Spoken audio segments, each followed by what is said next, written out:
தமிழ்நாடு மாதிரி கோயில்கள் அரசாங்க பிடியிலிருந்து விடுவிக்க முடியாது. ஏன்னா இதுக்கு இருக்கிற சொத்துக்கள் ஜாஸ்தி. இந்த சொத்துக்களை நீங்கள் தனியார் கையில் கொடுத்தீங்கன்னா அவங்க வித்துட்டு போயிடும், வந்து சாப்பிட்டு போயிடும். இப்போயே இனாம் லேண்டு அந்த லேண்டுன்னு தள்ளிந்து போயிட்டு இருக்காங்க. 100 கோடி ரூபாய் லேண்டை 2 கோடி ரூபாய்க்கு பட்டா போட்டு வித்துட்டு இருக்காங்க தமிழ்நாட்டில். முக்கியமான விஷயம். ஆனால் இது யூபிஏ வரப்போ பிப்ரவரி மார்ச் மாதம் யூபிஏ எலெக்ஷன்ஸ் நடக்க போகுது.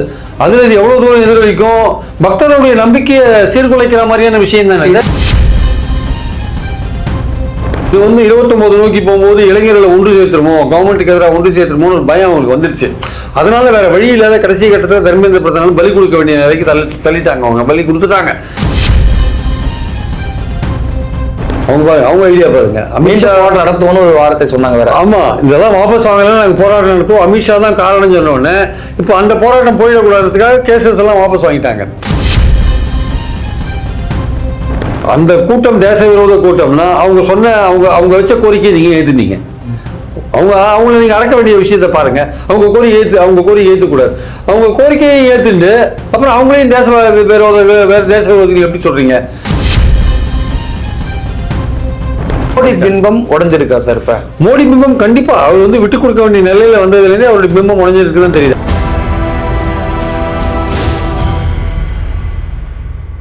வணக்கம். இன்று நம்மோடு அரசியல் பேசுவதற்காக இணைந்திருக்கிறார் மூத்த பத்திரிகையாளர் பிரியன் அவர்கள். வணக்கம் சார். அயோத்தி ராமர் கோயில் நன்கொடை திருட்டு அந்த சம்பவம் பெரிய இஷ்யூ ஆச்சு. அதை ஒட்டி நாடாளுமன்றத்துக்கு வெளியே ஒரு நாடகமா நடத்தி காட்டி எதிர்க்கட்சி தலைவரான ராகுல் காந்தி அவ்வளவு எதிர்ப்பு பதிவு பண்ணி எப்படி பாக்குறீங்க சம்பவத்தை? இல்லை, கண்டிப்பாக இந்த ராம ஜென்ம பூமி ட்ரஸ்ட் இருக்குல்ல, அது ஒரு தனியார் அமைப்பு. அவங்க தான் அந்த கோயிலை கட்டி அதை மெயின்டைன் பண்ணுறவங்க அவங்க தான். ஸோ அந்த கோயிலுக்கு உலகம் முழுக்க கோடிக்கணக்கான ரூபாய் நன்கொடை கொடுத்துருக்காங்க. ஆனால் அந்த கோவிலில் வேலை செய்கிறவங்க, அந்த ட்ரஸ்ட்டை சேர்ந்தவங்கெல்லாம் காலப்போக்கில் உண்டியல் காணிக்கைகள் போன்ற பல விஷயங்கள் இது பண்ணியிருக்காங்க, கொள்ளையடிச்சிருக்காங்கன்னு தான் சொல்லணும். ஆக்சுவலாக கோவில் சொத்தை கொள்ளையடிச்சிருக்காங்க தான். ஸோ அப்போ அந்த கோவிலுடைய நிர்வாகம் சீர்கிட்டு கிடக்குன்னு தான் தெரியுது ஆக்சுவலாக. அப்போ மக்கள் ஒரு நம்பிக்கையோடு ராமர் கோவிலுக்கு காணிக்கை கொடுக்குறாங்க. அப்போ மக்களோட நம்பிக்கையை சிதைக்கிற மாதிரியான ஒரு விஷயம் தான் அங்கே நடந்திருக்கு. இந்த விஷயங்கள் முதல்ல அடக்கி வாசிக்க பார்த்தாங்க. உத்தரப்பிரதேஷ் யோகி கவர்மெண்ட் இதை மூடி மறைக்க பார்த்தாங்க ஆக்சுவலாக. ஆனாலுமே அகிலேஷ் யாதவ் போன்றவர்கள்லாம் இதை கிளப்பி கடைசியில் ஒரு SIT ஸ்பெஷல் இன்வெஸ்டிகேட்டிங் டீம் ஒன்று போட்டிருக்காங்க. போட்டதில் பல பேரை அரெஸ்ட் பண்ணியிருக்காங்க, எல்லாம் பண்ணியிருக்காங்க. ஆனால் இருந்தாலுமே அது ஃபுல்லாக ஒரு CBI கொடுத்து அதை விசாரிக்கணும் கம்ப்ளீட்டாக அப்படின்ற மாதிரியான ஒரு கோரிக்கை இருக்குது. எவ்வளோ கோடி ரூபாய் சுரண்டப்பட்டிருக்கு, திருடப்பட்டிருக்குன்றது இன்னும் கரெக்டாக கண்டுபிடிக்க முடியல. ஆனால் அதில் பணி செஞ்சவங்க பல பேர் பெரிய பெரிய பணக்காரங்க வாங்கியிருக்காங்க, பல லேண்டெல்லாம் வாங்கியிருக்காங்க, காரு போன்ற சொத்துக்கள்லாம் வாங்கியிருக்காங்க. ஸோ இந்த கோவில் ஒரு தனிப்பட்ட ட்ரஸ்ட்டு கிட்ட இருந்ததுனால தான் இப்படி ஆயிருக்கு. இதுவே ஒரு கவர்மெண்ட் கிட்ட இருந்ததுன்னா ஒரு அக்கௌண்டபிலிட்டி வந்திருக்கும். இந்த சங்கு பரிவார் இருக்காங்க, RSS எல்லாருமே, இந்து முன்னணி எல்லாருமே என்ன சொல்றாங்க, கோவிலை அரசாங்க பிடியிலிருந்து விடுவீங்கள் அப்படின்றாங்க. இப்போ தமிழ்நாடு மாதிரி கோயில்கள் அரசாங்க பிடியிலிருந்து விடுவிக்க முடியாது. ஏன்னா இதுக்கு இருக்கிற சொத்துக்கள் ஜாஸ்தி. இந்த சொத்துக்களை நீங்கள் தனியார் கையில் கொடுத்தீங்கன்னா அவங்க வித்துட்டு போயிடும், வந்து சாப்பிட்டு போயிடும். இப்போயே இனாம் லேண்டு அந்த லேண்டுன்னு தள்ளிந்து போயிட்டு இருக்காங்க. 100 கோடி ரூபாய் லேண்டை 2 கோடி ரூபாய்க்கு பட்டா போட்டு வித்துட்டு இருக்காங்க தமிழ்நாட்டில். அதனால இதெல்லாம் அரசு முன்னாடி இருந்த மன்னர்கள், பல்வேறு ஜமீன்தார்கள் கோவிலுக்கு கொடுத்த சொத்து, பக்தர்களுடைய நன்மைக்காக கொடுத்த சொத்து, நகைகள் போன்ற விஷயங்கள்லாம் அரசாங்கத்தை சொத்து. அந்த காலத்தில் அரசாங்கம் மன்னர், இந்த காலத்தில் அரசாங்கம். அப்போ அவங்க கொடுத்த சொத்து மன்னர் அரசாங்கத்தோட பாதுகாப்பு தான் இருக்கணும். அதனால இவங்க சும்மா இதுவே ஏன் இப்போ ராம ஜென்ம பூமி கவர்மெண்ட் கொடுக்க வேண்டியது தானே, அங்கே மட்டும் ஏன் தனியார் ட்ரஸ்ட்டு? இதே RSS காரங்க அதை கேட்க மாட்டேன்றாங்க. விஸ்வ இந்து பரிஷத், அதுதான் அந்த கோயிலுக்கு முக்கியமான பின்னாடி இருக்கிற ஒரு அமைப்பு, அவங்க ஏன் கேட்க மாட்டேன்றாங்க? மற்ற எல்லா ஸ்டேட்லையும் கேட்குறீங்க, தமிழ்நாட்டில் கேட்குறீங்க, அரசாங்கத்திட்ட ஒப்படைங்க, அரசாங்க கோயிலை தனியார்ட்ட ஒப்படைங்க, மக்கள்கிட்ட ஒப்படைங்க, தனியார்ட்ட ஒப்படைங்க. ராம ஜென்ம பூமி மட்டும் எதுக்கு தனியார்ட்ட இருக்கு? அதை மட்டும் ஏன் கவர்மெண்ட் ஒப்படைக்க மாட்டேன் சொல்ல மாட்டேங்க? கவர்மெண்ட்டிட்ட இருந்தால் அது ஒரு அக்கௌண்டபிலிட்டி இருக்கும். கவர்மெண்ட் கிட்ட ஒரு அக்கௌண்டபிலிட்டி. கவர்மெண்ட்ல பலவிதமான ஆடிட் இருக்கு. அந்த ஆடிட் இருக்கும்போது அந்த ஆடிட் இப்போ இங்க இருக்கிற டெம்பிள்ஸுக்கெல்லாம் சார் இவங்க நினைக்கிற மாதிரி ஏதோ ஏகபோகமாக கவர்மெண்ட் எதுவுமே யாருமே கேட்க முடியாதுல்ல. வெளில எல்லா கோவில் அக்கௌண்ட்ஸுக்கும் ஒரு அமைப்பு இருக்கு, ஒரு நிர்வாக முறை இருக்கு. HRNC இருக்கு, HRNCயில் ஒரு ஆடிட் இருக்கு, அது தவிர AGS ஆஃபீஸ் ஆடிட் இருக்கு, அது ஒரு லோக்கல் ஆடிட் இருக்கு. நிறைய கவர்மெண்ட்ல பலவிதமான தணிக்கைகள் இருக்கு. உள்ளூர் ட்ரஸ்டி இருக்காங்க, அவங்க வாட்ச் பண்ணிட்டு இருக்காங்க. இதெல்லாம் அப்புறம் ரெண்டாவது எந்த பிரச்சனையானாலும் அரசாங்கம் பதில் சொல்ல வேண்டிய கடமை, சட்டசபையில் கேள்வி எழுப்பினா பதில் சொல்ல வேண்டிய கடமை இருக்கு. இங்க ராம ஜென்ம பூமிக்கு பார்லிமெண்ட்ல பதில் பதில் சொல்ல வேண்டிய கடமை இருக்கா? தனியார் ட்ரஸ்ட் நடத்துறதுக்கு நாங்க ஏன் பதில் சொல்லணும்னு கேட்க மாட்டாங்களா? அப்போ அது அரசாங்கத்துக்கு பிடியில கொண்டாடணும்ல அந்த விஷயத்தை. இவ்வளோ கோடி ஆயிரக்கணக்கான கோடிகள் பிறல்ற ஒரு கோவில்ல நீங்க அதை வந்து அரசாங்கத்தின் பிடியில கொண்டாடமா வேண்டாமா? ஸோ அதனால வந்து தனியார்ட்ட இருக்கிறதுல என்னென்ன பிரச்சனை இருக்குன்னு பார்த்துக்கோங்க. RSS தனியார்ட்ட கொடுக்கணுன்றாங்களே கோவில, அப்ப தனியார் ஊழல் பண்ணா அதுக்கு என்ன கட்டுப்பாடுகள் இருக்கு? அரசாங்கம் பண்ணி தான் கேள்வி கேட்கறதுக்கு உரிமை வந்து மக்கள் பிரதிநிதிகள்கிட்ட இருக்கு. மக்கள் கேள்வி கேட்கறதுக்கான உரிமை இருக்கு. இப்போ தமிழ்நாட்டு கோவில்களில் பிரச்சனை நடந்தால் நம்ம கேட்கறோம், பழனி கோவிலில் கேட்கறோம், நம்ம வேற எந்த கோவிலையும் கேட்போம், நடந்தா கேட்போம், எல்லா இடத்துலையும் கேட்போம். இப்போ ராமஜென்ம பூமின்னா யார் தனியார் ராமஜென்ம பூமி ட்ரஸ்ட் பதில் சொல்லணும். அதுக்கும் கவர்மெண்ட்டுக்கு சம்மந்தம் கிடையாது. இந்த கவர்மெண்ட் அது என்ன மேலாண்மை பண்ண போது? அதனால இது முக்கியமான விஷயம். ஆனால் இது வந்து யூபிஏ பிப்ரவரி மார்ச் மாதம் யூபிஏ எலெக்ஷன்ஸ் நடக்க போகுது. அதுல இது எவ்வளவு தூரம் எதிரொலிக்கும்? பக்தர்களுடைய நம்பிக்கையை சீர்குலைக்கிற மாதிரியான விஷயம் தானே. எதிரொலிக்க வாய்ப்பு இருக்கு சார். கம்மிங் அந்த யூபி எலெக்ஷன்ல எதிர்கட்சிகள் சரியா எடுத்து பிரச்சாரம் பண்ணா பிஜேபிக்கு ஒரு பின்னடைவா நடக்க வாய்ப்பு இருக்கா? இல்ல, அது வந்து பாஜகவுடைய பிரச்சாரம்ன்றது வேற சார். அவங்க கம்யூனலா பிரச்சாரம் பண்ணுவாங்க, இந்து முஸ்லீம் அந்த மாதிரி பிரச்சாரம் பண்ணி நாங்க பெரும்பான்மைக்காக தான் கவர்மெண்டே நடத்துறோம்னு அவங்க சொல்றாங்க, ஓப்பனாவே சொல்றாங்க. இந்து ராஷ்டிரான்றது அவங்களுடைய குறிக்கோளாகவே இருக்கு. இந்துக்கள் தான் இந்த நாட்டின் குடிமகன்கள், அவங்களுக்கு தான் முதல் ப்ரிஃபரன்ஸ் அப்படின்றதான். ஹிந்தி அதுதான் அவங்களுடைய லைனப்பா இருக்கு. அது இவங்க பண்ணது இல்லை, RSS ஃப்ரேம் பண்ணது காலத்துலேருந்தே அதுதான் அவங்க கொள்கையா இருக்கு. RSS என்ன கொள்கை இருக்கோ அதுதான் இவங்களும் பண்ணுவாங்க. அதுலேருந்து 1 இன்ச் அப்படி இப்படி ராமர் கோவில் கட்டினதே RSS அஜெண்டாவில் ஒன்று தானே. அதனால RSS அஜெண்டாவை நிறைவேற்றதான் அவங்க வேலை. இப்போ இந்தியை திணிக்கிறாங்க, சமஸ்கிருதத்தை திணிக்கிறாங்கன்னா அது RSS அஜெண்டா. அவங்க RSS அமைப்பு எதுக்கு ஏற்படுத்தினாங்கன்னா இதெல்லாம் பண்றதுக்காக தான் ஏற்படுத்தினாங்க. இப்போ வந்து பொது சிவில் சட்டம்னா அது அவங்களுடைய அஜெண்டா, அதை கொண்டு வருவாங்க. 370ன்னா RSS அஜெண்டா. பாஜக ஆட்சியில் இருக்கும்போது RSS அஜெண்டாவை நிறைவேற்றுவாங்க. ஏன்னா அந்த பாஜகன்றது RSS அரசியல் அமைப்பு. அது வந்து அதிகாரத்துக்கு வந்து இதெல்லாம் நிறைவேற்றதுக்காக தான் அது அமைச்சாங்க. அது அவங்க ஈஸியாக பண்ணுறாங்க.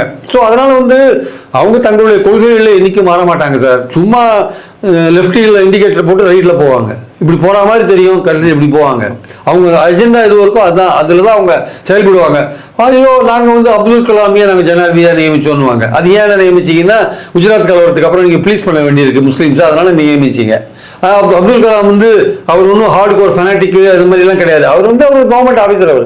அவரை நீங்க நியமிச்சு, அவர் ஒரு விஞ்ஞானி, அவரை நியமிச்சிங்க, அதுல ஒன்றும் பெரிய பிரச்சனை எல்லாம் கிடையாது. அவரே வந்து ஒரு மதச்சார்பற்ற, அவரே வந்து ஒரு நியாயமான ஒரு மனிதர், அதனால நியமிச்சிங்க. ஆனா அதை சொல்லி காமிப்பாங்க, நாங்க ஒரு முஸ்லீம் அப்துல் கலாமியை நியமிச்சோம் அப்படின்னு. அடையாள அரசியலுக்கு அடையாள அரசியலுக்கு அதை பயன்படுத்திட்டாங்க, அவ்வளவுதான் விஷயம்.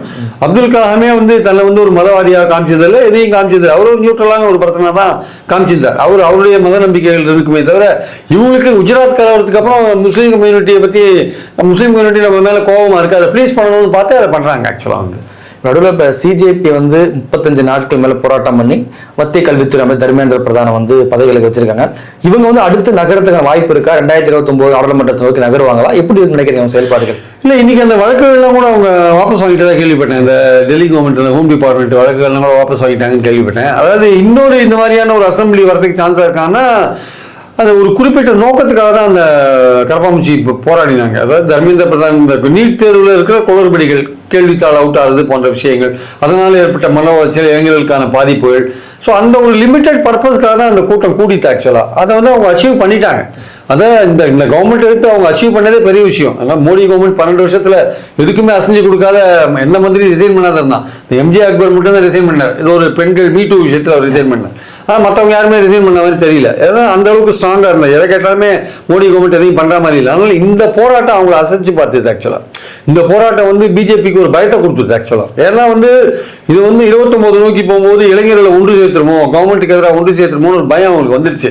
அதனால வேற வழி இல்லாத கடைசி கட்டத்தில் தர்மேந்திர பிரதான் பலி கொடுக்க வேண்டிய நிலைக்கு தள்ளிட்டாங்க. அவங்க பலி கொடுத்துட்டாங்க. ஸோ அப்படி இருக்கும்போது அடுத்த பர்பஸ் என்ன? இந்த சிஜேபியோட பர்பஸ் என்ன? இப்போ 2010-11 ஊழல் லஞ்சத்துக்கு எதிராக அண்ணா ஹசாரே, கெஜ்ரிவால் எல்லாம் போராடினாங்க. அது வந்து ஒரு பொதுவான கோரிக்கையா இருந்தது. இது வந்து ஒரு மாணவர்கள் சம்பந்தப்பட்ட ஒரு விஷயமா இருக்கு. அது வந்து ஊழல் லஞ்சம் ஒழியணும்னு ஒரு இயக்கம் மாதிரி ஆரம்பிச்சாங்க. அதை வந்து பிஜேபி அதை பயன்படுத்திட்டாங்க. அதனால பயன்படுத்துறது யாருன்னு பார்த்தீங்கன்னா பிஜேபி. 2014 அவங்க ஆட்சிக்கு வந்தாங்க. காங்கிரஸும் ஊழல் கவர்மெண்ட்டாக இருந்தது. இன்னைக்கு பார்த்தீங்கன்னா அந்த நிலக்கரி ஊழலெல்லாம் மன்மோகன் சிங் விடுவிச்சிட்டாங்க. கோர்ட்டு இறந்து போன பிறகு விடுவிச்சிருக்காங்க. இதுவரை யாரும் தண்டிக்கப்பட்ட மாதிரி தெரியல. ஆனால் அதெல்லாம் அப்போ பெருசாக பேசப்பட்டது. நிலக்கரி ஊழல், 2G ஊழல், 2Gலேயே வெளில வந்துட்டாங்க எல்லாருமே ட்ரையல் கோர்ட்டில். இன்னும் ஹைகோர்ட்டில் விசாரணை நடந்துட்டு இருக்கு.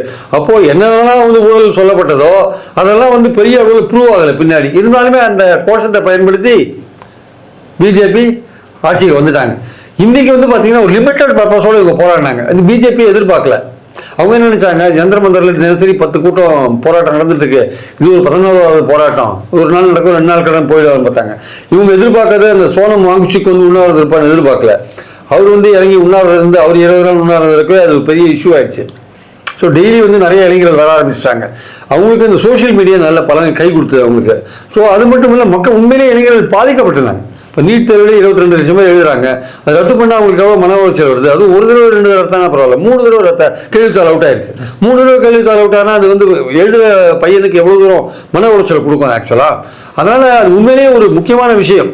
அதனால வந்து இளைஞர்கள் ஒன்றுபட வேண்டிய அந்த தேவை இருந்து அது நடந்தது. ஆக்சுவலாக அது கரப்பாம்பூச்சின்ற பேரில் நடந்தது. இவங்க என்ன நினைச்சாங்க, முதல்ல வந்து இந்த போராட்டத்தை வந்து ரொம்ப லைட்டாக தான் எடுத்திருந்தாங்க. இல்லை இவங்க நினச்சிருந்தாங்கன்னா முதல்ல ஒரு 20-25 நாளைக்குள்ளே வந்து அவங்களோட ஒரு பேச்சுவார்த்தை நடத்தி ஒரு முடிவு பண்ணியிருக்கலாம். இது அப்படியே இது போராட்டம் போயிடும், ஒன்றும் இல்லாத போயிடும் அப்படின்னு. அப்புறம் பேரணி போகும்போது ஒரு வன்முறை நடந்தது. போலீஸு இதுவரையும் இல்லாத அளவுக்கு வன்முறையை நடத்தினாங்க போராட்டக்காரர்கள் மேலே. ஆனால் அதுக்கப்புறம் பார்த்தீங்கன்னா அவங்க கலைஞ்சிருவாங்கன்னு பார்த்தாங்க. அதுக்கப்புறமும் அவங்க வந்து இருக்காங்க, அதுக்கப்புறமும் போராட்ட காலத்தில் இருக்காங்க. அப்போ அப்படின்னா வந்து இது வந்து அசைக்க முடியாத ஒரு இடத்துல இருக்காங்க இவங்க. அப்போ நிறைய கூட்டம் வேற வருது. நீங்கள் இன்டர்நெட்லாம் கட் பண்ணுறீங்க, மெட்ரோ ஸ்டேஷன்லாம் போடுறீங்க, அப்போவும் ஜனங்க வராங்கன்னு என்ன அர்த்தம்? அப்போ இது அது மட்டும் இல்லை, அங்கே மட்டுமா போராடினாங்க, இந்தியா முழுக்க போராடுறாங்க. மகாராஷ்டிராவில் போராடுறாங்க, பீகாரில் போராடுறாங்க, தமிழ்நாட்டில் போராடுறாங்க, எல்லா இடத்துலையும் போராடுறாங்க, கல்கட்டாவில் போராடுறாங்க, எல்லா இடத்துலையும் போராடுறாங்க. அப்போது இது ஏற்படுத்துகிற தாக்கம் இருக்குல்ல, இதை வந்து பிஜேபி புரிஞ்சுக்கிறாங்க. இது வந்து நமக்கு இப்போ பெரிய 29 நோக்கி போகும்போது நமக்கு பெரிய பிரச்சனையாக வரும், இதை இந்த இடத்துல அடக்கணும். நம்ம வந்து நம்ம செல்வாக்கு முக்கியமாக, தர்மேந்திர பிரதான் முக்கியமாக தீர்மானிக்க வேண்டிய கட்டத்தில் மோடி வந்துட்டார் ஆக்சுவலாக.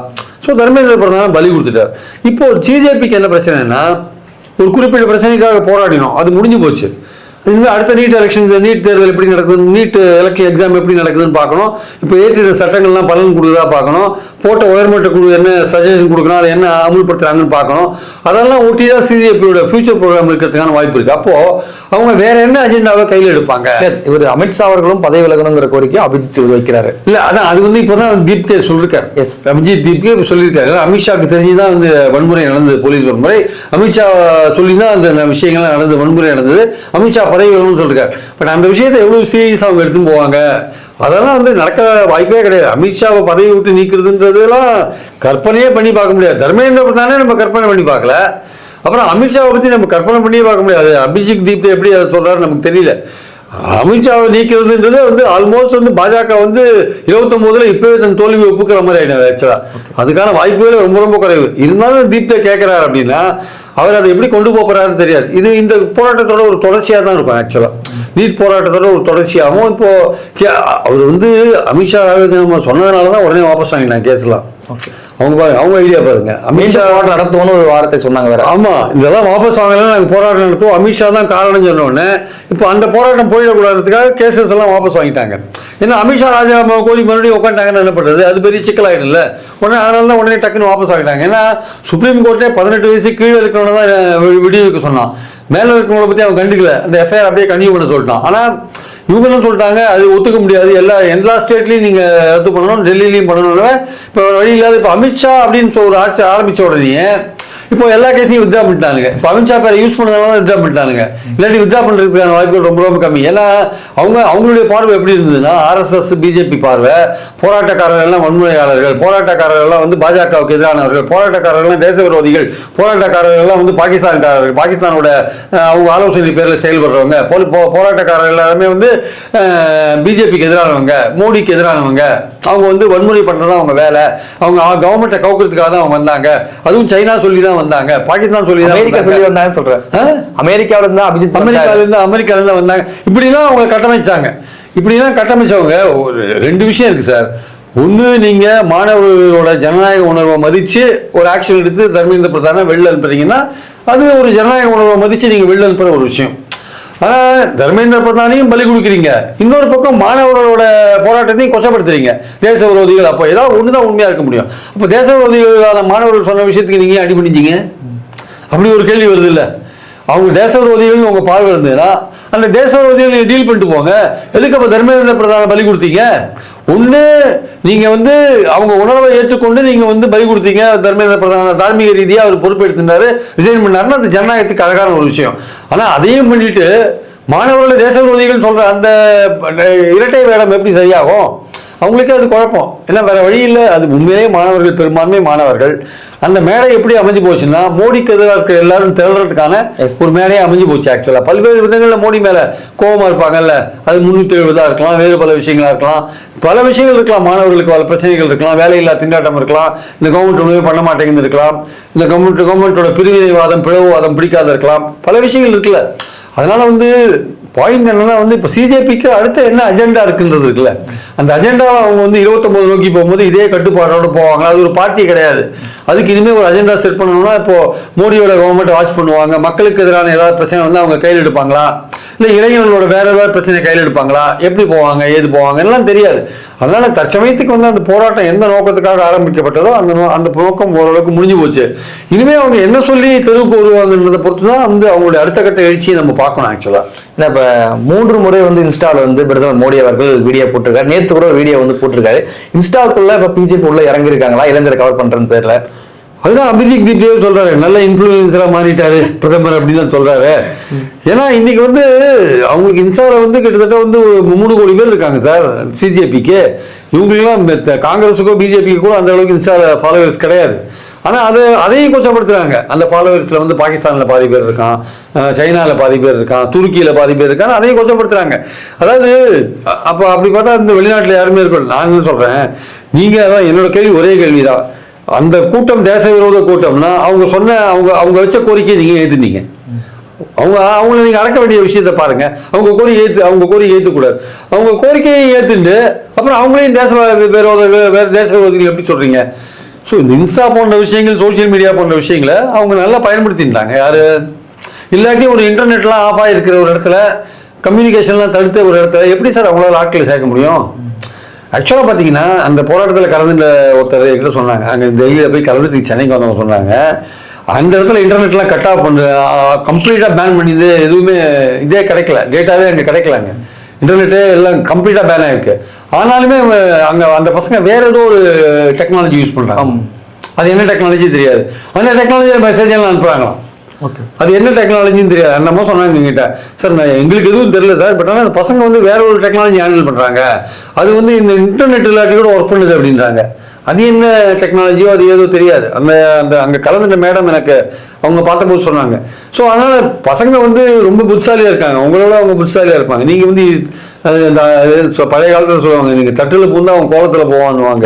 அந்த மாதிரி கதையா நீங்கள் இன்டர்நெட்டை ஆஃப் பண்ணீங்க, மெட்ரோ கட்டையில் கட் பண்ணீங்க, அப்பவும் மக்கள் திரண்டு வந்தாங்கல்ல. ஸோ நம்மளுடைய பாயிண்ட் என்னன்னா, ரொம்ப நாளைக்கு அப்புறம் தமிழ்நாட்டில் ஜல்லிக்கட்டுக்கு பார்த்த மாதிரியான, அதே மாதிரி விவசாயிகள் போராட்டத்தில் பஞ்சாப் ஹரியானா விவசாயிகள் திரண்டா மாதிரி இந்த கவர்மெண்ட்டை பயப்படுத்துற ஒரு விஷயத்தை மோடி பிம்பம் உடஞ்சிருக்கா சார்? இப்ப மோடி பிம்பம் கண்டிப்பா அவர் விட்டு கொடுக்க வேண்டிய நிலையில வந்ததுலேருந்தே அவருடைய பிம்பம் உடஞ்சிருக்குன்னு தெரியுது. அவர் எப்படி இப்ப நீங்க சொல்ற மாதிரி 3 தடவை இன்ஸ்டாலாம் ஏன் வராரு அவரு? இப்போ வெளிநாடு போறதை கொஞ்சம் தள்ளி போடுவார், கொஞ்சம் நாளைக்கு இங்கே தான் இருப்பார், இருந்து கொஞ்சம் எல்லாம் சரி பண்ணிட்டு தான் போவார். இல்லாட்டி அடிக்கடி மாசத்துல 15 நாள் வெளிநாடு தான் போயிட்டு இருக்காரு அவரு. அதனால இங்கே தான் இருப்பார், இருந்து பண்ணுவார். ஆனா இவங்க பண்ற ரெட்டை வேடம் பிஜேபி கவர்மெண்ட் இது. அதாவது அதோ அந்த ஜனநாயக உணர்வு அந்த போராட்டமே நடக்கல, அது தேச விரோத போராட்டம், மோடிக்கு எதிரான போராட்டம், அதே கட்டமைக்கிறதுல இன்னும் பிஸியா இருக்காங்க. இன்னும் ஆர்எஸ்எஸ் பிஜேபியோட சோசியல் மீடியா பார்த்தீங்கன்னா இன்னும் அந்த சிஜேபின்றது தேச விரோத கும்பல் தான் ப்ரொஜெக்ட் பண்றாங்க. அவன் தேச விரோத கும்பல் அப்படின்னு நீ நினைச்சானே, எதுக்குப்பா அவன் சொன்ன கோரிக்கையை நிறைவேற்றின? அதை எடுத்து போராட வேண்டியது தானே, அவன் நடக்க வேண்டியது தானே? அதையும் பண்ணிட்டு இதையும் பண்ண என்ன அர்த்தம்? உங்களுக்கு ஒரு பயம் வந்துருச்சு, அதான் விஷயம், வேற ஒன்றும் இல்லை. இப்போ குறிப்பாக E20 ஜனதா பார்ட்டின்னு சொல்லி ஒரு பார்ட்டி உருவாகி இருக்கு, அதை செயல்பட்டு பாக்குறீங்க. அது இன்னும் மோடி அரசு நெருக்கடி நோக்கி தள்ளு நினைக்கிறீங்களா? அது இப்பதான் ஆரம்பிச்சிருக்கு. இப்பதான் 4 லட்சம் ஃபாலோவர்ஸ் சேர்ந்திருக்காங்க. அது எத்தனால் பெட்ரோல்ல கலக்கிறது சம்பந்தப்பட்ட விஷயம். அதனால இதெல்லாம் வண்டியெல்லாம் பாழாது. நம்மளுடைய பெட்ரோலியம் ப்ராடக்ட்ஸோட இம்போர்ட்டை குறைக்கணுன்றதுக்காக இந்த விஷயத்தை அவங்க பண்றாங்க. ஆக்சுவலா எத்தனால் கலக்கிற விஷயத்தை பண்றாங்க. அது நம்ம வண்டிகளை ரொம்ப டேமேஜ் பண்ணுது. ஆக்சுவலா அது எதிர்பார்க்குற மைலேஜ் கொடுக்க மாட்டேங்குது. அதுதான் எங்க இருக்கிற பிரச்சனை. அது கவர்மெண்ட் பப்ளிக்கை கான்ஃபிடன்ஸ் எடுத்துக்காம அவங்க ஒரு பாலிசியை இன்ட்ரோடியூஸ் பண்றாங்க. அதை எதிர்த்து இப்போ ஒரு குரல் வந்திருக்கு, எத்தனால் கலக்கக்கூடாது அப்படின்றது. அது எவ்வளவு தூரம் அது ஒரு மக்கள் போராட்டமா தெருக்கள் வரும்னு தெரியல. ஏன்னா அது வெஹிக்கிள் வச்சிருக்கிறவங்க சம்மந்தப்பட்ட ஒரு விஷயம். அது எல்லாருமே இன்னைக்கு வெஹிக்கிள் வச்சிருக்காங்க. எல்லாருக்குமே அது எந்த அளவுக்கு பாதிக்கிறது வெஹிக்கிள் வச்சிருக்கணும் தான் தெரியும் ஆக்சுவலா. ஸோ அந்த விஷயம் எவ்வளவு சீரியஸா போகுதுன்றது இனிமேல் தான் பார்க்கணும். ஆனால் அதற்கென்று ஒரு எதிர்ப்பு வரதை நம்ம பார்க்கணும். நம்ம அது மக்கள் திரளா தெருவில் வருமானன்றதை பொறுத்திருந்தா பார்க்கணும். அது ஓகே சார். இறுதியாக என்ன கேள்வி அப்படின்னா, இப்போ தமிழ்நாடு முதலமைச்சர் விஜய் அவர்கள் வந்து கர்நாடகாவுக்கு வந்து போக இருக்காரு. கர்நாடக முதலமைச்சரையும் சந்திக்கிறாரு. இந்த சந்திப்பு வந்து தமிழ்நாட்டுக்கான மேகதாது பிரச்சனையோ இல்ல காவிரி நீர் உரிமை சார்ந்த பிரச்சனையோ வென்றெடுக்க முடியும் நினைக்க முடியும்? தெரியல சார், ரெண்டு விஷயம் இருக்கு. ஒன்று மேகதாது, இன்னொன்று காவிரியில் தண்ணி வருது. இப்போ காவிரி ஒழுங்காற்றக்கூடுதுன்னு சொல்றான். 3500 கியூசெக்ஸ் டெய்லி 15 நாளைக்கு விடுன்றான். எங்ககிட்ட தண்ணி எல்லாம் நாங்கள் விட முடியாதுன்னு அப்பீலுக்கு போனாங்க. காவேரி ஆணையம் விரிச்சு இல்லை விட்டே ஆனது, அவங்க விட மாட்டேன்றாங்க. இப்போ இவர் போற சமயத்தில் அவங்க விடுவாங்களா மாட்டாங்களே தெரியாது.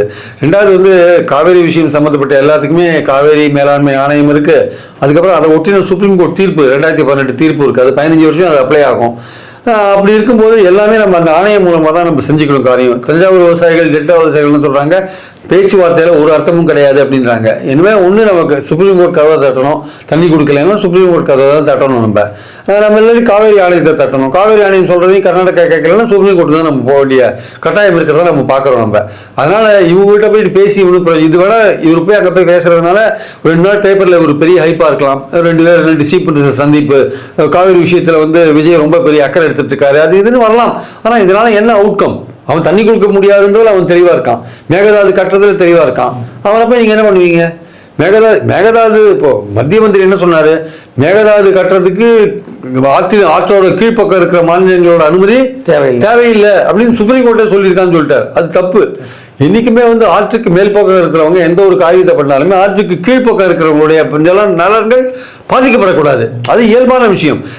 ஆறுன்றது உங்க சொத்து கிடையாது, காவேரியோட சொத்து இல்லை, கர்நாடகா சொத்து கிடையாது, அது ஒரு தேசிய சொத்து சார். இது நேஷனல் ப்ராப்பர்ட்டி. ஆறுன்றது நேஷனல் ப்ராப்பர்ட்டி. உங்களுக்கு எவ்வளோ உரிமை இருக்கோ அதே உரிமை எனக்கு இருக்கு, கர்நாடகாவுக்கு எவ்வளோ உரிமை இருக்கோ அதே உரிமை எனக்கு இருக்கு. நான் ஆற்றோட கீழ்ப்பக்கம் இருக்குன்றதுக்காக நீங்க மேல் பக்கம் இருக்கிற நீங்க கட்டி நீங்க நீரை தேக்கிப்பீங்க, குடிநீர் நீர் போர்வேல நீங்க ஒரு பெரிய டேமை கட்டுவீங்க, அதுக்கு விவசாயத்துக்கு பயன்படுத்துவீங்க. நாளைக்கு நீங்க மிச்சம் சொச்ச தண்ணி வரதை கூட நீங்க நிறுத்திட்டீங்கன்னா நான் என்ன பண்ணுவேன்? இன்னைக்கு நீங்க ஏன் தண்ணி விடல? இன்னைக்கு எங்களுக்கு வந்து வாட்டரே கிடையாது. எங்களுக்கு வந்து குருவை வந்து 5.25 லட்சம் ஏக்கர்ல பயிர் போடுவோம். இன்னைக்கு வந்து நாங்க 1 லட்சம் ஏக்கர் எங்களால போட முடியல. எங்களுக்கு அரிசி விலை ஏறிட்டே இருக்கீங்க, என்ன பண்றது? சம்பா கிடையவே கிடையாது. காவேரி படுகையிலே தண்ணி பஞ்சம் வந்துட்டு இருக்கு. நாங்க எங்க போவோம்? ஆத்துல தண்ணி போனா கிரவுண்ட்ல தண்ணி இருக்கும். அப்போ இவர் போய் என்ன ஆக போறதுதான் முக்கியம். இவர் போய் பேசுறதெல்லாம் நம்ம வந்து அதெல்லாம் ஒண்ணும் சொல்லல. இது வந்து காவேரி இஷ்யூல தான் பெரிய ஒரு இன்ட்ரெஸ்ட் எடுத்துக்கிறோம் அப்படின்ற மாதிரி ஒரு போற 2 மாநிலத்துக்கான பிரச்சனை, ரெண்டு மாநில மக்களும் பாதிக்கப்படும் போது 2 மாநிலத்தோட முதலமைச்சரும் நேரடியாக சந்திச்சு பேசுறது அப்படிங்கிறது நல்ல ஒரு முன்னெடுப்பு தானே சார்? சார் இதெல்லாம் பல பேச்சுக்கள்லாம் நடந்திருக்கு சார். 74 ஒப்பந்தம் முடிஞ்ச பிறகு ஏகப்பட்ட பேச்சுவார்த்தைகள்லாம் நடந்தது சார். அதுக்கப்புறம் தான் அதெல்லாம் பல நிலையிலாம் வந்து காவேரி நடுவர் மன்றம் போட்டாங்க. அது விவி சிங் ஆட்சியில் போட்டு அதில் இடைக்கால தீர்ப்பு வந்து ஃபைனல் தீர்ப்பு வந்து அப்புறம் 2007 தான் அது வந்து இறுதி தீர்ப்பு வந்து 2013 தான் வந்து கெசட்ல வந்தது. எத்தனை வருஷம் போராட்டம் பாருங்க. அதுக்குள்ள கர்நாடகா 2-3 டேம் கட்டிட்டான் இந்த பேச்சுவார்த்தையை கணக்கில் வச்சுட்டு. 74க்கு அப்புறம் இந்த பேச்சுவார்த்தை வச்சுட்டு இந்த காவேரியோட நடுவர் மன்றம் வர வரையும் பார்த்தீங்கன்னா அவன் கர்நாடகாவில் 2 கிருஷ்ணராஜ சாகர்லாம் முக்கியமான டேமாக இருந்தது. அதுக்கப்புறம் பார்த்தீங்கன்னா கபினி, அப்புறம் வந்து ஹேமாவதி, இந்த மாதிரி விஷயங்களை அவன் கட்ட ஆரம்பிச்சிட்டான். கட்டி இந்த பேச்சுவார்த்தை நடந்ததுக்கு போய் முடிச்சிட்டான் சார் கதையாவை. அப்போ இந்த பேச்சுவார்த்தை இழுத்தடிக்கிற ஒரு விஷயமாகவும் காலத்தை கட்டுற ஒரு விஷயமாகவும் தான் நம்ம பார்க்குறோம். நம்ம இப்போ வந்து ஆணையம்னு ஒன்று இருக்கு. அந்த ஆணையம் தான் எல்லாத்தையும் தீர்மானிக்குது. ஆணையத்தால் முடியல சுப்ரீம் கோர்ட்னு ஒன்று இருக்கு, அது ஒரு தீர்ப்பு கொடுத்துருக்கு. அப்போ அதை ஒட்டி தான் நம்ம போகணுமே. அப்போ இவங்க வந்து விஜய் போறாருன்னா வந்து அவர் என்ன ஐடியாவில் போறாரு? விவசாயிகள் வேண்டான்றாங்க, பல எதிர்கட்சிகள் வேண்டான்றாங்க. அப்போ இவர் போறாருன்னா இவர் போய் அவங்க என்ன சாதிக்க போறாருன்றதை பொறுத்து இருந்தா பார்க்கணும். விவசாயிகள் தான் காவேரினால பயன்படுறவங்க விவசாயிகள். அந்த விவசாயிகள் சொல்றாங்க நீங்க போகாதீங்கன்றாங்க, அதை மீறி நீங்க போறீங்க. நீங்க போய் என்ன நல்லது பண்றீங்கன்னு பார்க்கணும், என்ன நடக்குதுன்னு பார்க்கணும், வெயிட் பண்ணி தான் பார்க்கணும். ஏன்னா ஒரு பேச்சுவார்த்தை ஆரம்பிக்கிறதுக்கு முன்னாடியே நம்ம நம்பிக்கையேற்று அதை சொல்ல வேண்டிய அவசியம் இல்லை. இவர் ஏதோ ஒரு முயற்சி எடுக்க புதுசு ஆட்சிக்கு வந்திருக்காரு. இதுவரையும் பல பேர் பேச்சுவார்த்தைகள் நடத்தி முடிச்சிட்டாங்க. அதுக்கப்புறம் தான் நடுவர் மன்றம் வந்தது, ஆணையம் வந்தது, சுப்ரீம் கோர்ட் தீர்ப்பு வந்தது, எல்லாம் வந்தது. அதுக்கப்புறமும் ஒரு பேச்சுவார்த்தை மறுபடியும் போனீங்கன்னா அது காலத்தை கடத்துற ஒரு விஷயமா போகுன்றது தான் பொதுவான விஷயம். நம்ம கதவை தட்ட வேண்டியது ஆணையம் அல்லது சுப்ரீம் கோர்ட் தான் நம்ம கதவை தட்டணும். அதன் மூலமாக தான் நமக்கு நிவாரணம் வரணும் அப்படின்றதான் விவசாயிகள் பார்வையா இருக்கு. இவர் விவசாயிகளோட பேச்சை கேட்காம இவர் போறாரு. பார்க்கலாம் இவர் போய் என்ன பண்றாரு பார்க்கலாம். அது ஏன்னா இவர் போறது வந்து 2 நாளைக்கு ஒரு சம்பந்தப்பட்ட விஷயங்கள் செய்தித்தாள் அடிபடும். காவிரி விஷயத்துல விஜய் ரொம்ப பெரிய இன்ட்ரெஸ்ட் எடுத்துக்கிறாரு அப்படின்ற மாதிரிலாம் வரும். ஆனா அதனோட அவுட்கம் என்னன்றதை நம்ம பொறுத்து இருந்தா பார்க்கணும். ஓகே சார், தற்போதைக்கு வந்து கர்நாடகாவுடைய அரசியல் சூழல் வந்து சரியில்லாதனால இப்போதைக்கு வந்து கர்நாடகாவுக்கு முதலமைச்சர் விஜய் வந்து வர வேண்டாம் சொல்லி டி.கே. சிவகுமார் அவர்கள் பேசியிருக்காரு. இதுக்கு மேல அரசியல் நகர்வு எப்படி நகருது அப்படிங்கிறத பொறுத்து இருந்து பார்ப்போம். இவ்வளவு நேரம் நிகழ்வில் கலந்து கொண்டு பல்வேறு கருத்துக்களை நமக்கு நன்றி சார். தேங்க்யூ.